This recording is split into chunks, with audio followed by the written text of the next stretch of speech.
Zara 7 pressed her crystalline hands against the cold metal wall and felt the vibrations of thousands of footsteps above her head. The main decks of Kepler Station buzzed with life and business while she worked alone in the forgotten maintenance tunnels below. Her body, once bright blue like ocean water, had faded to a dull gray over the years. The other workers used to say that Vithani who lost their glow were already halfway to death.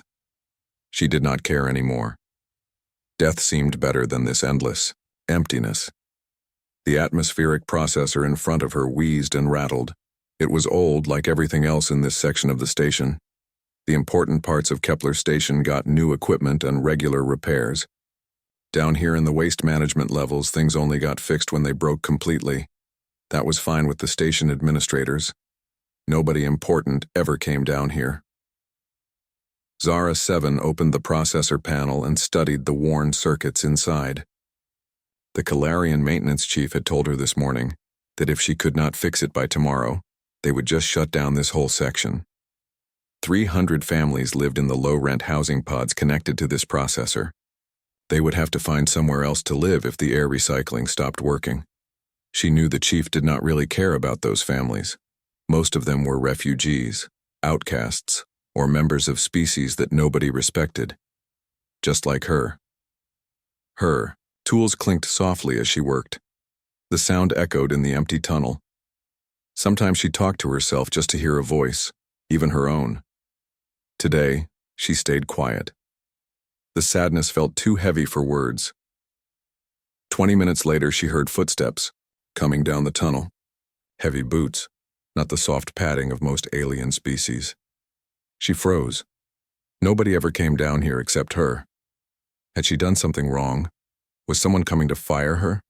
The footsteps stopped right behind her. "Excuse me," said a voice. It was deep and friendly, speaking in the common trade language but with an accent she did not recognize. "Are you the maintenance tech for this section?" Zara 7 turned around slowly. She had to look up to see his face. He was tall with brown skin and kind eyes. His clothes were simple but clean, and she could see a small badge on his jacket that said Frontier's Edge, with a picture of a ship. A human. She had heard about humans but never met one before. They were new to this part of the galaxy, only making contact with the major trade networks in the last 50 years. Most aliens said humans were too emotional and unpredictable to be good business partners. "Yes," she said quietly. Her voice came out as barely a whisper. "I am Zara 7. Is there a problem with the systems?" The human smiled. "Actually, I wanted to say thank you. I'm Jake Morrison, captain of a trade ship. We docked yesterday, and I was doing my usual inspection of station systems. Your work down here is incredible. The air quality in our section is better than most stations we visit." Zara 7 stared at him. In 12 years of working on Kepler Station, nobody had ever thanked her for anything. Most people did not even know she existed. "You inspected the maintenance work?" she asked. "Always do," Jake said. "I like to know that the station my crew is sleeping on won't fall apart or run out of air. You've kept some really old equipment running way past its normal lifespan. That takes skill." He stepped closer and looked at the processor she was repairing. "What's wrong with this one?" "The power coupling is worn out," Zara 7 explained, surprised to find herself talking normally. "It should be replaced, but replacement parts cost more than the station wants to spend on this section. I am trying to repair it, but it will only last a few more months." Jake frowned. "What happens to the people who live here when it breaks?" "They will have to move somewhere else. Can they afford to move?"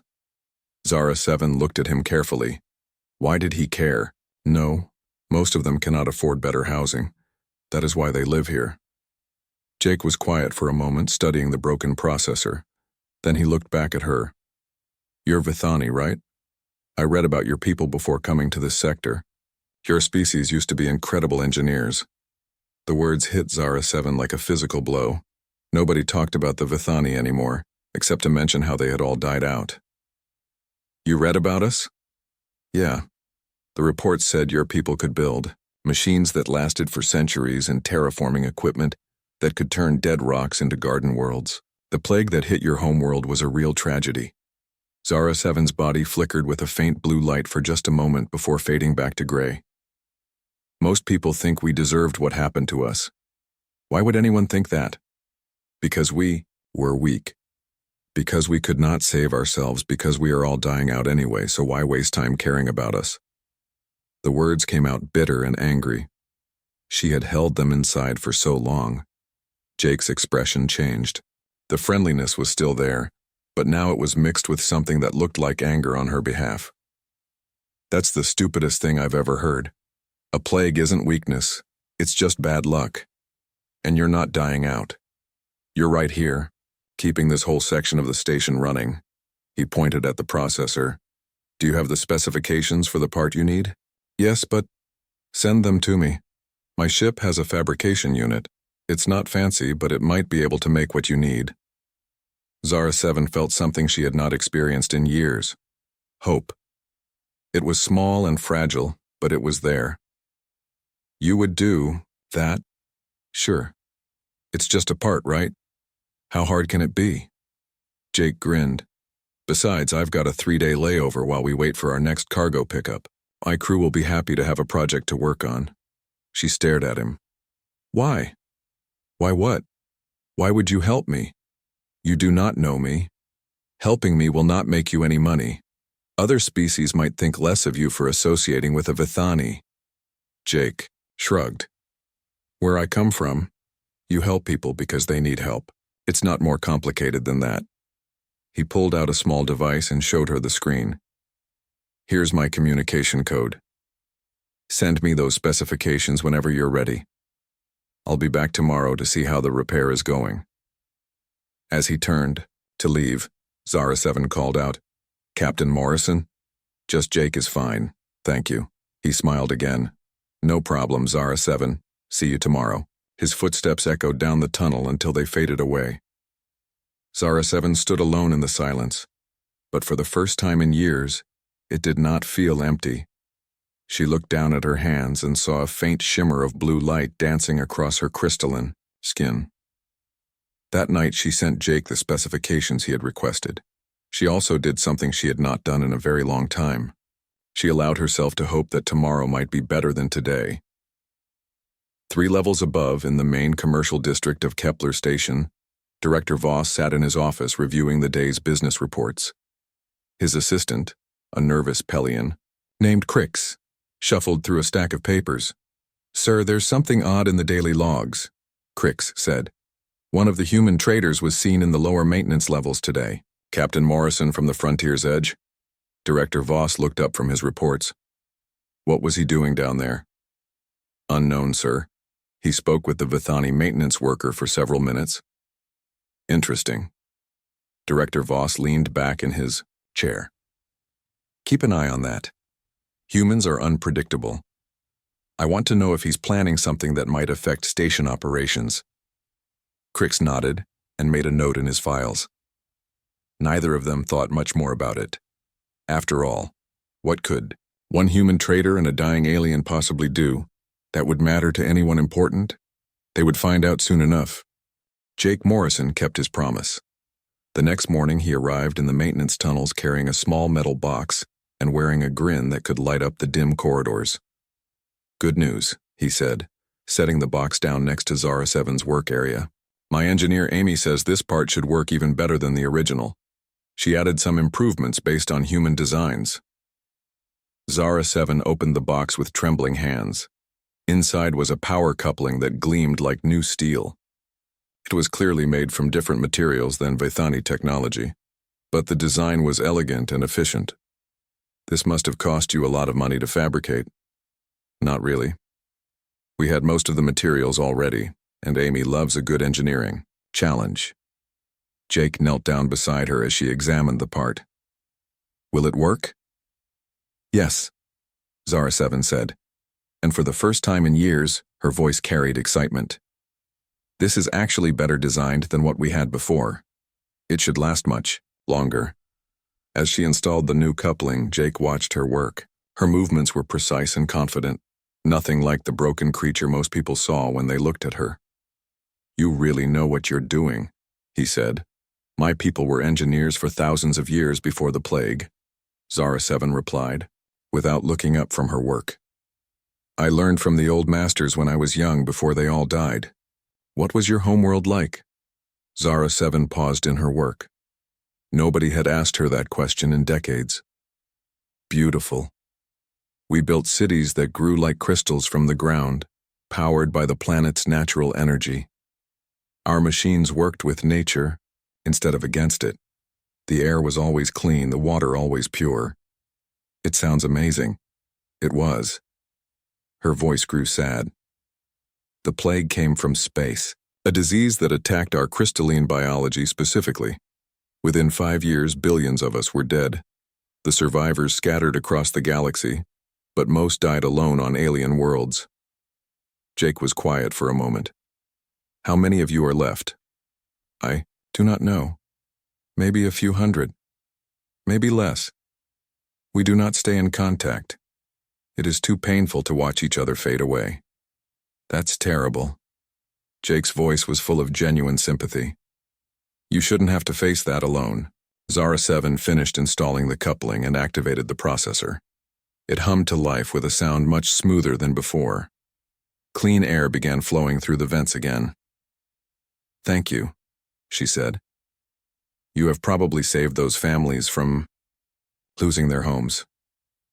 We both did that, Jake said. I just provided the part. You did all the real work. Over the following days, Jake made excuses to visit the maintenance levels. He brought Zara 7 small gifts, a crystalline mineral from a distant world that made her skin glow briefly when she touched it, a technical manual about human engineering that fascinated her, and always, conversation. He told her about Earth, with its blue skies and vast oceans. He described human cities full of noise and energy, very different from the crystal gardens of her lost homeworld, but beautiful in their own way. He talked about his crew, his adventures as a trader, and his dreams of exploring new worlds. In return, Zara 7 began to open up. She told him about Vithani culture, their philosophy of living in harmony with their environment, and their advanced knowledge of terraforming and ecological engineering. She shared memories of her childhood, when her people were still alive, and her future seemed bright. With each conversation, the blue glow in her crystalline body grew a little stronger. Other people on the station began to notice the change. Crix, Director Voss's assistant, filed regular reports about the human captain's strange behavior. The Calarian maintenance chief grumbled about Jake's frequent visits to the lower levels.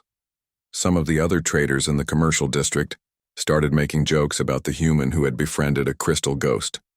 Amy Rodriguez, Jake's chief engineer, was the first of his crew to meet Zara 7. She came down to the maintenance tunnels one day to see how her fabricated part was working. Captain talks about you all the time, Amy said, examining the processor that was now running perfectly. He says you're the best engineer on this station. Zara 7's skin flickered with embarrassment. I am just a maintenance worker. No way. I've looked at your work throughout this section. You've been keeping equipment running that should have died years ago. That takes serious skill. Amy grinned. Jake's got a good eye for talent. That's why our ship does so well in the trade. Business. He is very kind to me. That's just how he is. Back on Earth, he used to rescue stray animals. His apartment was always full of cats and dogs that nobody else wanted. Amy laughed. I guess some things never change, even in space. But not everyone was amused by Jake's friendship with Zara 7. Director Voss called Jake to his office 3 days later. Captain Morrison, the Calarian administrator, said, his forearms folded across his chest in a gesture of displeasure. I understand you've been spending considerable time in the maintenance areas. That's right, Jake said calmly. Is there a problem? There could be. Kepler Station maintains its reputation by attracting serious business partners. Traders who associate with dying species may find themselves less welcome at other stations. Jake's expression hardened. Are you threatening me? I'm offering friendly advice. The Vithani are a failed species. They have nothing to offer the galactic community. Continuing to associate with that particular individual could damage your standing with more important trading partners. More, Important than who? Than the dead, Captain Morrison. That creature is the remnant of an extinct civilization. Wasting your time and resources on it is illogical. Jake stood up slowly. When he spoke, his voice was calm, but carried an edge that made Director Voss step back. Her name is Zara 7. She's not a creature or an it. She's a person and she's my friend. If that bothers anyone, they can take their business elsewhere. Captain, please be reasonable. I am being reasonable. I'm treating someone with basic decency. That shouldn't be controversial. Jake headed for the door, then turned back. Oh, and Director, if I hear that anyone on this station is giving Zara 7 trouble because of our friendship, I'll make sure every human trader in this sector knows how Kepler Station treats its workers. We may be new to the galaxy, but we talk to each other. After Jake left, Director Voss sat in his chair for a long time thinking. Humans were still a small presence in galactic trade, but they were growing rapidly. Their ships were reliable, their crews were competent, and they had a reputation for keeping their word. Losing human business could hurt the station's profits, but the Vithani situation was problematic. If other major species thought Kepler Station was becoming a haven for dying races and refugees, it could hurt business even more. Director Voss made a note in his files to monitor the situation carefully. Meanwhile, in the maintenance tunnels, Zara 7 worked with more energy than she had felt in years.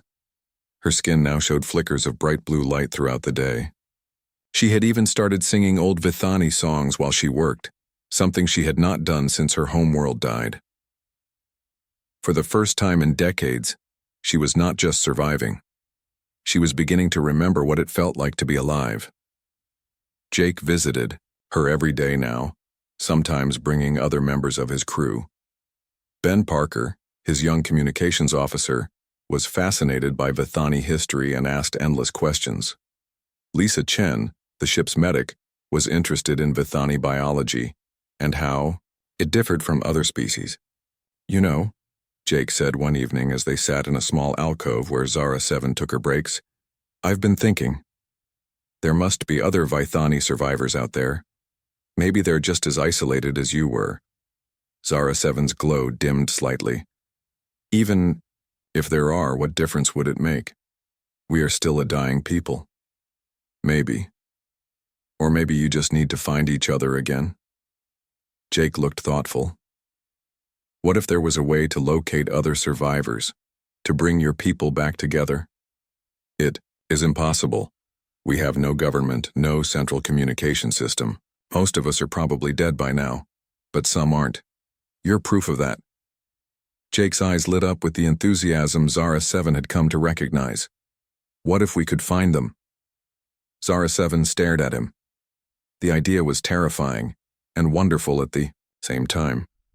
To see another Vithani face, to hear her native language spoken aloud, to not be the only one left. How could we even begin? I don't know yet, Jake admitted, but I bet if we put our heads together we could figure something out.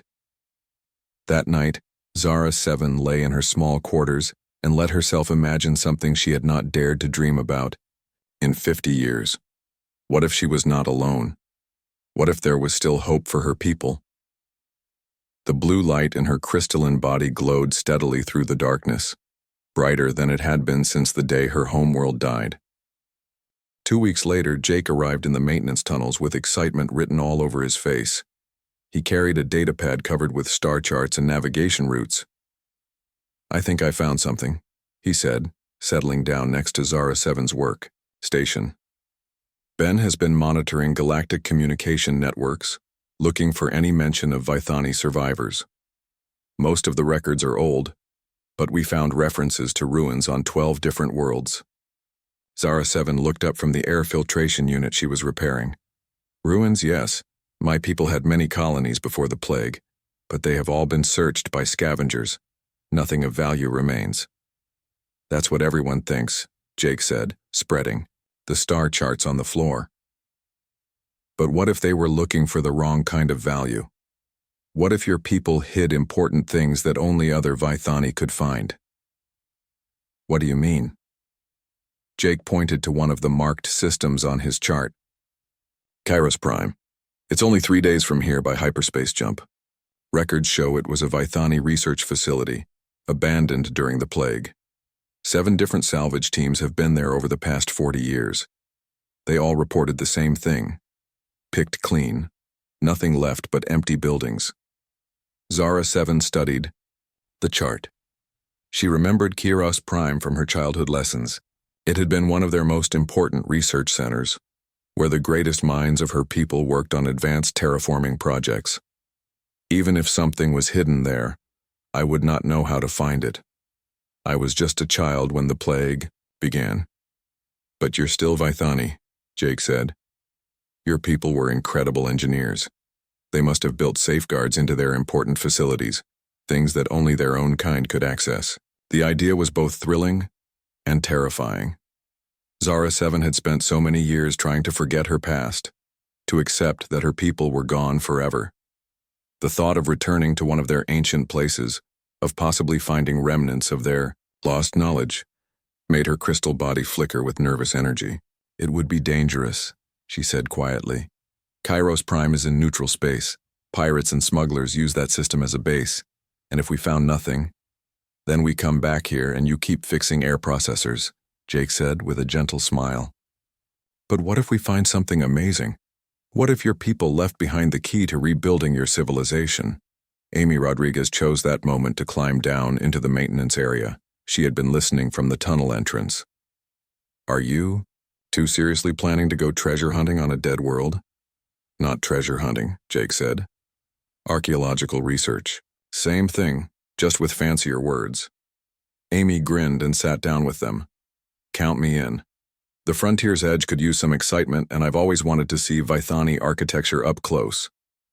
This is not a game, Zara 7 protested. It could be very dangerous. So is staying here, Amy replied. Director Voss has been asking questions about our extended stay.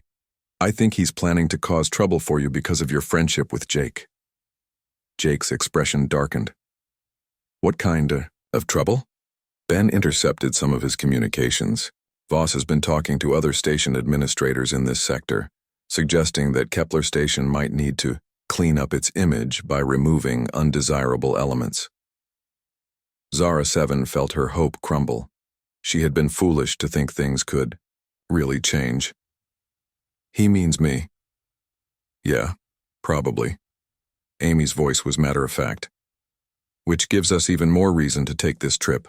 If we find something important on Kairos Prime, it might change how people see the Vithani. Jake stood up and began pacing in the small space. How long would we need to properly search the research facility? Maybe a week, Zara 7 said. But I still do not think we will find anything useful. Only one way to find out. Jake looked at both women with determination. Amy, how long before the ship is ready to jump? Give me 6 hours to prep the engines and load supplies. Ben and Lisa are already excited about the idea. Ben's been researching Vithani history nonstop, and Lisa wants to study the effects of different atmospheres on crystalline biology. Wait, Zara 7 said, her voice rising with panic. You have already told your crew about this? They're not just my crew, Jake said gently. They're my friends, and after the past few weeks, they consider you a friend too. Lisa especially wants to help. She thinks spending time on a world where your people once lived might help your body recover some of its natural glow. 6 hours later, Zara 7 found herself aboard the Frontier's Edge as it prepared to leave Kepler Station. She had never been on a human ship before. Everything was different from the crystalline technology she remembered from her childhood. Where Vithani ships had been grown like living things, human ships were built with metal and determination. They felt solid and reliable, like their creators. Ben Parker showed her to a small but comfortable cabin. Jake told me to give you the guest quarters with the best view, he said, activating a large viewport that showed the stars outside. He thought you might like to see space during the journey. Thank you, Zara 7 said, settling onto the simple bed.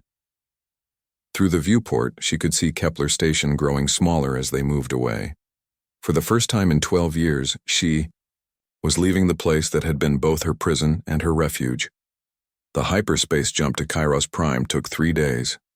exactly as Jake had predicted. During the journey, Zara 7 spent most of her time with the crew, learning about human culture and sharing stories of her people. Lisa Chen was particularly interested in Vithani biology and medicine, asking detailed questions about how their crystalline bodies processed energy and nutrients. "Your people sound like they were natural healers," Lisa said one evening, as they shared dinner in the ship's small common area. "The way you describe your symbiotic relationship with your environment, it's like your whole civilization was designed around health and balance." "That was our greatest strength," Zara 7 replied. "It was also our greatest weakness. When the plague came, we had no experience fighting diseases. We had forgotten that sometimes nature could be an enemy." "Maybe that's why some of you survived," Jake suggested, "the ones who remembered how to fight."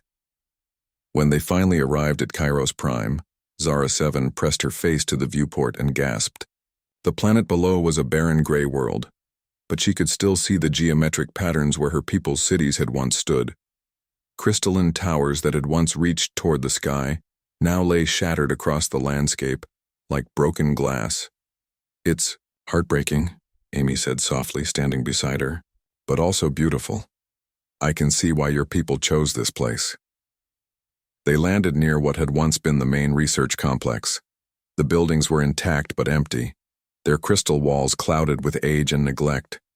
Jake and his crew followed, Zara 7 as she walked through corridors that had once been filled with the greatest minds of her species. "The salvage teams were right," she said after they had searched for several hours. "There is nothing here. Everything valuable was taken, long ago." But that night, as Zara 7 slept in her old people's ruins, something strange happened. She began to dream, and in her dreams, she heard voices calling to her in the ancient Vithani language. They seemed to be coming from deep beneath the research facility. She woke before dawn and made her way to the lowest level of the complex, following corridors that felt familiar despite the decades that had passed. Jake found her there an hour later, standing before a wall that looked identical to every other wall in the building. "What is it?" he asked. "I think there is something behind this wall," Zara 7 said. She pressed her crystalline hand against the surface, and suddenly the wall began to glow with the same blue light that flickered in her body. Hidden mechanisms activated after 50 years of silence. The wall dissolved like mist, revealing a passage that led deep into the planet's crust. Ancient Vithani symbols glowed along the walls, providing light for the path ahead. "Incredible," Jake breathed. "The salvage teams never found this because only a Vithani could open it." They called the rest of the crew and ventured into the hidden passage together. It led to a vast underground chamber filled with crystalline structures that hummed with stored energy. At the center of the chamber stood a pillar of pure crystal, covered with Vithani writing that glowed brighter as Zara 7 approached. When she touched the pillar, knowledge flooded into her mind. Not just information, but the collected wisdom of her people's greatest scientists and terraformers. Techniques for healing dead worlds, methods for creating artificial atmospheres, and most importantly, the cure for the plague that had destroyed her civilization. But accessing the knowledge came with a price. The activation sent a signal across the galaxy, a beacon that would alert both friend and enemy to their location. As the ancient systems came online, warning lights began flashing throughout the chamber. "What's happening?" Amy shouted over the rising hum of machinery. Zara 7's eyes were wide with wonder and terror. "I think I just told the entire galaxy that the Vithani are not extinct after all." High above them, in the depths of space, sensors on a dozen different ships detected the signal. Some belonged to scattered Vithani survivors who had given up hope of ever seeing their own kind again. Others belonged to the hegemony, the ruthless empire that had created the plague in the first place. The race to Kairos Prime had begun. The first ships arrived at Kairos Prime 18 hours after Zara 7 activated the ancient beacon. Ben Parker detected them on his sensors while the team was still studying the underground chamber. "Jake, we've got company." Ben's voice crackled over the communication system. "3 ships just dropped out of hyperspace. They're not responding to standard hails." Jake looked at Zara 7, who was still connected to the crystal pillar, downloading decades of lost knowledge into her mind. "How much more time do you need?" "I am not sure," she said, her voice distant and strained. "There is so much information, terraforming techniques, medical research, engineering designs. It would take years to study all of this properly." "We might not have years," Amy said, checking her own portable scanner. "The energy signature from this place is broadcasting across half the galaxy. Every treasure hunter, scientist, and government in this sector probably knows something big is happening here." Lisa Chen was monitoring Zara 7's vital signs with her medical equipment. "Her body is absorbing massive amounts of data. The strain is enormous. If we move her now, she could lose everything she's learned." More ships appeared over the next few hours. Ben reported a total of 7 vessels in orbit, with more arriving every few hours. Some were small private ships like theirs, probably independent treasure hunters or researchers. Others were larger, military-style vessels that made Jake nervous. The first contact came that evening. A transmission reached them in the underground chamber, speaking in accented trade language. "To the beings in the Vithani facility, this is Commander Vex of the Hegemony ship destroyer. You have activated forbidden technology. Surrender immediately and prepare to be taken into custody." Jake and his crew exchanged worried looks. The Hegemony was bad news for everyone, but especially for species they considered threats. "Ben, can you identify that ship class?" "Heavy cruiser battle configuration. She's got enough firepower to turn this planet into rubble." Ben's voice was tight with concern. "There are also 2 other Hegemony vessels moving into position." But before Jake could respond to the Hegemony demand, another transmission arrived. This one was different, speaking in the musical language of the Vithani. Zara 7's head snapped up from the crystal pillar. "That is my language. There are other Vithani here." The translation came a moment later in trade language. "To our sister in the sacred place, this is Elder Nix of the survivor ship Crystal Dawn. We felt the call of the ancestors. We have come home." Tears streamed down Zara 7's face, glowing blue as they fell. "I am not alone. There are others still alive." Over the next hour, more Vithani ships arrived. Old vessels patched and repaired many times, carrying the scattered survivors of a dying race. They had traveled from across the galaxy, following the signal that promised their people might live again. Jake watched the orbital situation become more complicated by the hour. The Hegemony ships were demanding surrender. The Vithani survivors were requesting permission to land. Several neutral vessels were maintaining distance, but clearly waiting to see what would happen. And according to Ben's reports, more ships were arriving every few hours. "This is turning into a standoff," Amy observed.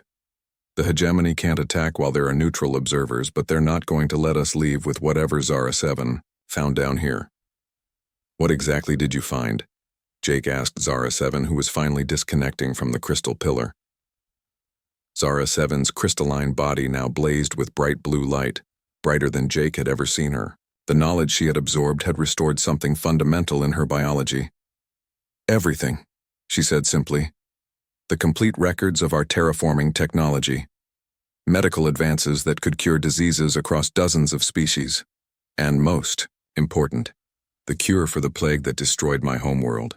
"That's incredible," Lisa said. "But why is the Hegemony so interested in stopping you?"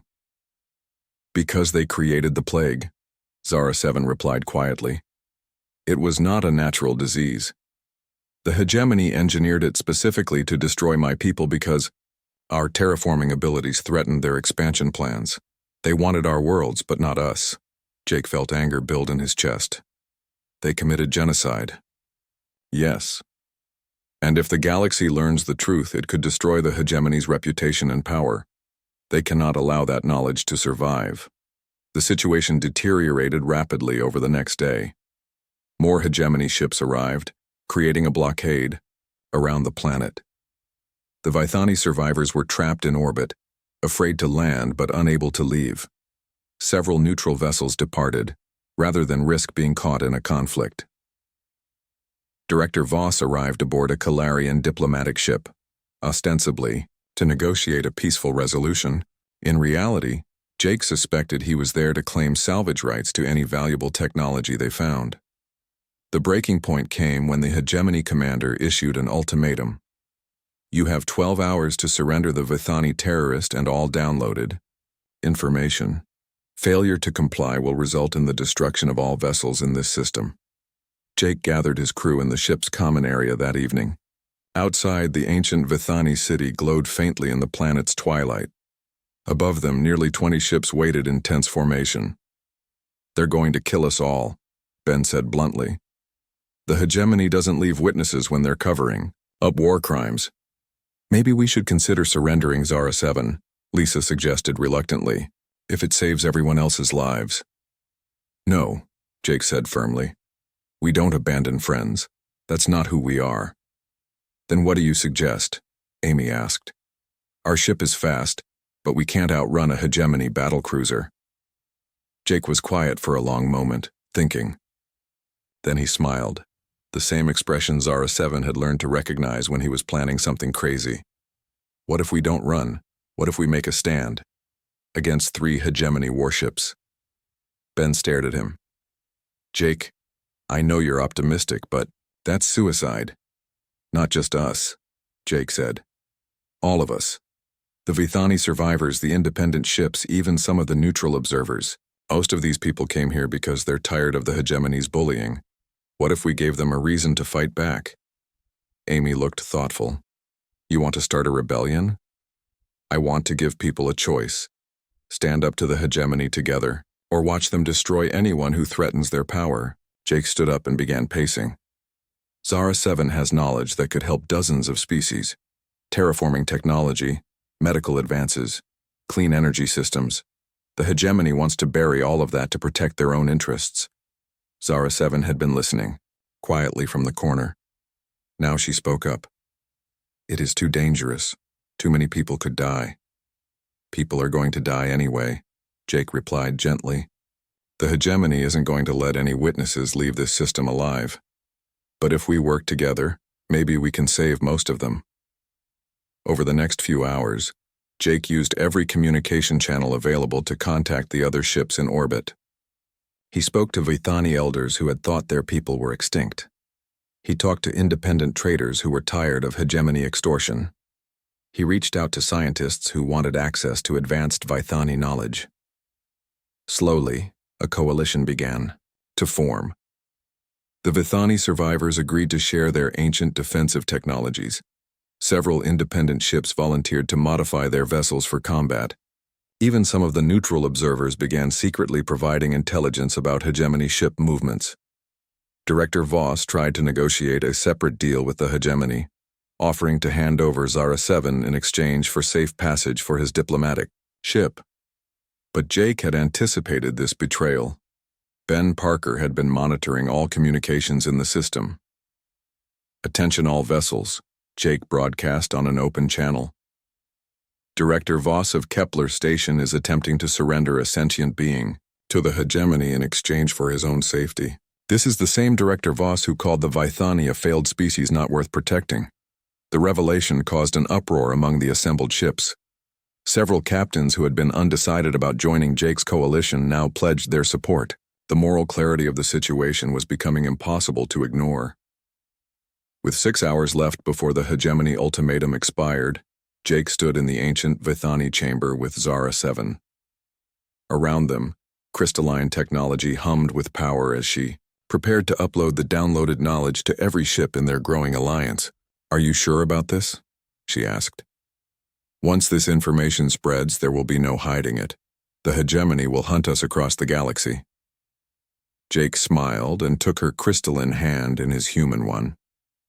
Let them try. They're about to learn something important about humanity. What is that? We don't back down when our friends are threatened, and we have a bad habit of inspiring other people to be braver than they thought they could be. As Zara 7 began transmitting the ancient knowledge to their allies, alarms started sounding on hegemony ships throughout the system. Their sensors were detecting massive energy buildups on multiple vessels as Vithani technology came online for the first time in 50 years. The battle for Kairos Prime was about to begin. The battle began at dawn on Kairos Prime.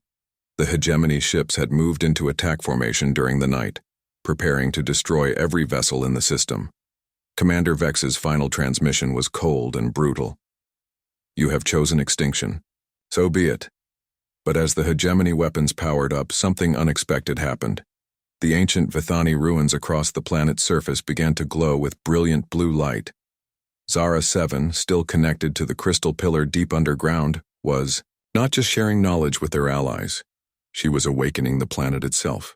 "The terraforming systems are still active," she announced over the communication channels, her voice filled with wonder and power. "My ancestors built this world to be a fortress as well as a research station. They planned for this day." Massive crystal formations erupted from the planet's surface, reaching toward the sky like the fingers of sleeping giants. Each formation pulsed with energy that interfered with the hegemony ship's targeting systems. Their advanced weapons found themselves useless against targets they could not properly lock onto.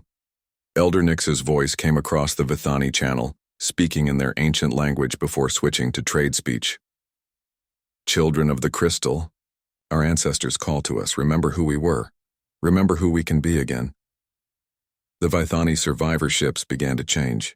Panels that had seemed like simple hull plating opened to reveal crystalline structures identical to those on the planet below. The technology that had been dormant for 50 years awakened in response to Zara 7's signal. Ships that had looked old and beaten became graceful weapons of crystal and light. Jake watched from the frontier's edge as the space around Kiros Prime transformed into something from a dream. "Ben, are you seeing this?" "I'm seeing it, but I'm not believing it," Ben replied from the bridge. "The Vithani ships are generating some kind of energy field. It's beautiful." The beauty was also deadly. When the hegemony ships fired their first volley, the energy beams struck the crystal formations and scattered in all directions like light through a prism.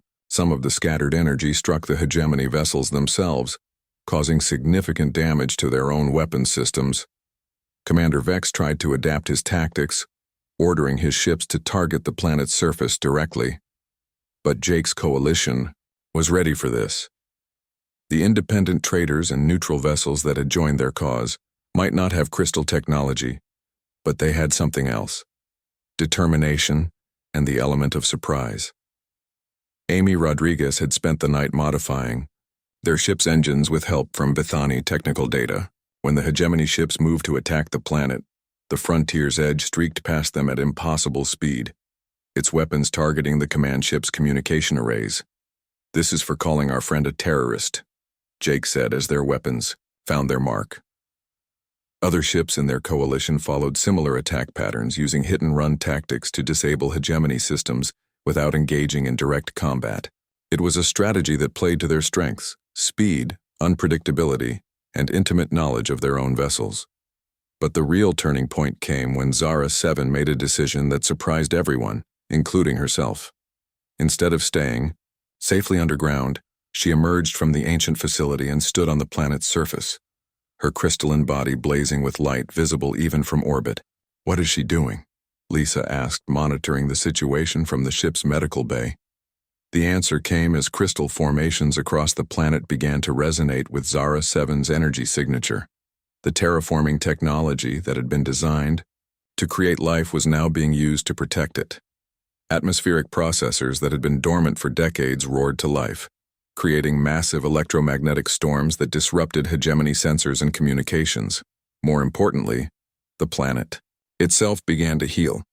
Dead soil started to show traces of green as ancient seeds, preserved in crystal matrices, began to sprout.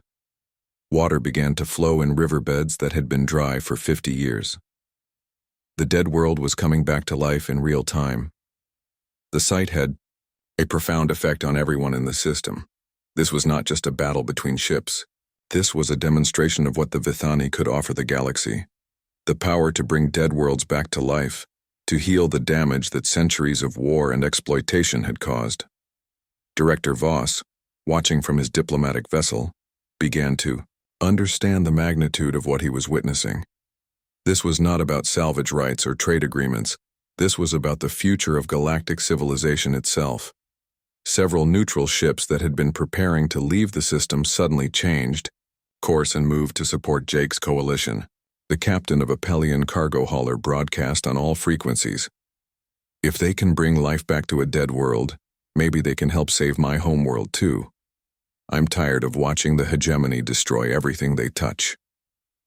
The momentum of the battle shifted rapidly. The hegemony ships found themselves outnumbered and outmaneuvered, their superior firepower useless against enemies they could not target effectively. Commander Vex ordered a retreat, but Jake had anticipated this as well.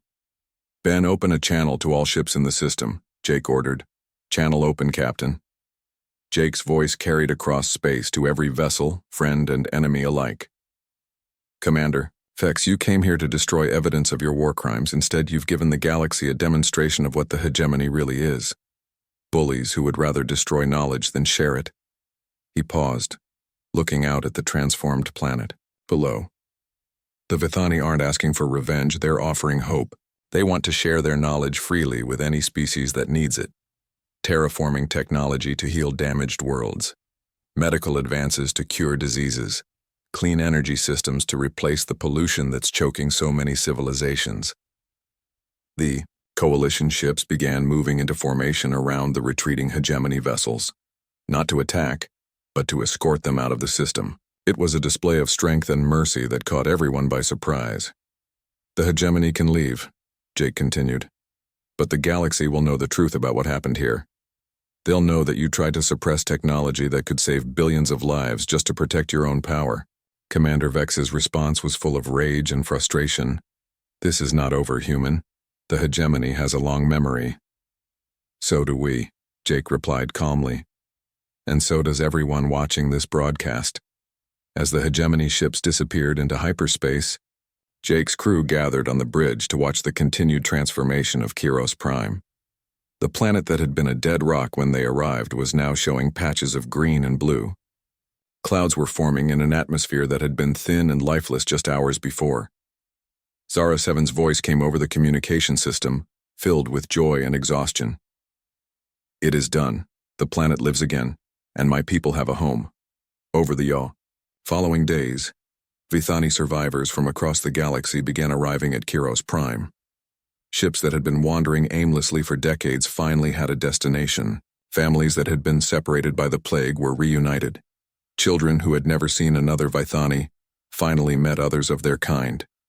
Jake and his crew stayed for a week, helping to establish the new colony and watching in amazement as the planet continued to transform.